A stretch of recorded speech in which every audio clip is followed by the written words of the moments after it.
আগেকার লোকেদের আগেকার আলেমদের আগেকার মুরিদদের আদব ছিল অন্তরে, তাদের অন্তরে মহাব্বত ছিল, ভালোবাসা ছিল। আর এখনকার লোকেদের মনের মধ্যে প্রশ্ন আসছে, কি দামি কথা, কি দামি কথা। আজকের দিনে আমরা সেটা প্রশ্ন করি। তুমি দুটো রাস্তা বেছে নাও, তুমি দূরে চলে যাও আমার থেকে, অথবা তুমি সারেন্ডার হয়ে যাও।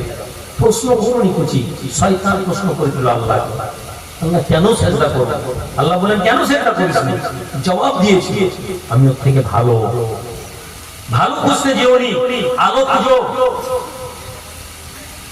ভালো খুঁজতে গিয়ে বরবাদ হয়ে যাবে। আলো খুঁজো, অন্ধকারের মধ্যে তোমার অন্তর আল্লাহ জ্বালিয়ে দেবে।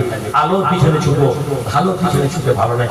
চামড়া তো ভালো হয়, সাদা চামড়াও তো দেখতে ভালো হয়, কিন্তু নবী বলছেন বেলাল, জান্নাতের মধ্যে তোমার হরমের আওয়াজ পাচ্ছি।